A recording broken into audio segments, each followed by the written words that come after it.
Both prediabetes and type 2 diabetes is caused by insulin resistance, which is now accepted to be closely associated with the accumulation of fat within our muscle cells. This fat toxicity inside our muscles is a major factor in the cause of insulin resistance in type 2 diabetes, as it interferes with the action of insulin. I've explored how fat makes our muscles insulin resistant, how that fat can come from the fat we eat or the fat we wear, and how all fats are not the same. It's the type of fat found predominantly in animal fats relative to plant fats that appears to be especially deleterious with respect to fat-induced insulin insensitivity. But this insulin resistance in our muscles starts years before diabetes is diagnosed. This is a graph of fasting blood sugars in the 13 years prior to the onset of diabetes. Insulin resistance starts over a decade before diabetes is actually diagnosed, as blood sugar levels slowly start creeping up. And then, all of a sudden, the pancreas conks out and blood sugars skyrocket. What could underlie this relatively rapid failure of insulin secretion? At first, the pancreas pumps out more and more insulin, trying to overcome the fat-induced insulin resistance in our muscles, and high insulin levels can lead to the accumulation of fat in our liver, called fatty liver disease. Before diagnosis of type 2 diabetes, there's a long, silent scream from the liver.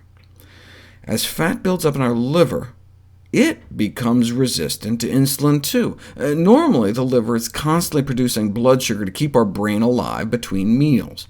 As soon as we eat breakfast, though, the insulin released to deal with the meal normally turns off liver glucose production, which makes sense, since we don't need it anymore. But filled with fat, the liver becomes insulin resistant like our muscles, and so doesn't respond to the breakfast signal, and so keeps pumping out blood sugar all day long on top of whatever we eat. So the pancreas pumps out even more insulin to deal with the high sugars, and our liver gets fatter and fatter. That's one of the two twin vicious cycles of diabetes. Fatty muscles, in the context of too many calories, leads to a fatty liver, which leads to an even fattier liver.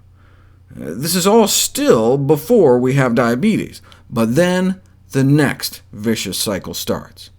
Now, fatty liver can be deadly, so the liver starts trying to offload the fat by dumping it back into the bloodstream in the form of something called VLDL, and that starts building up in the cells of the pancreas that produce insulin in the first place. So now we know how diabetes develops. Fatty muscles leads to a fatty liver, which leads to a fatty pancreas. It is now clear that type 2 diabetes is a condition of excess fat inside our organs.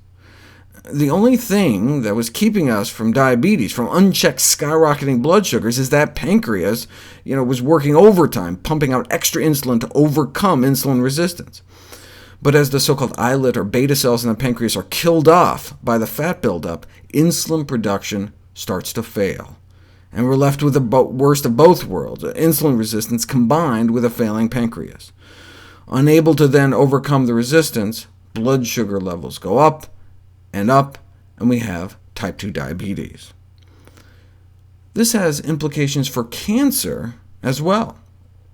Obesity leads to insulin resistance, and our blood sugars start to go up, so our pancreas starts pumping out more insulin to try to force more sugar into our muscles, and eventually the fat spills over into the pancreas as well, killing off the insulin-producing cells, and we've got diabetes, in which case we may have to start injecting insulin at high levels to overcome the insulin resistance, and these high insulin levels promote cancer.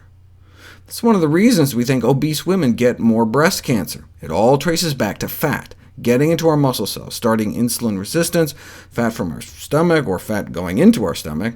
So now it should make sense why the American Diabetes Association also recommends reduced intake of dietary fat as a strategy for reducing the risk of developing diabetes.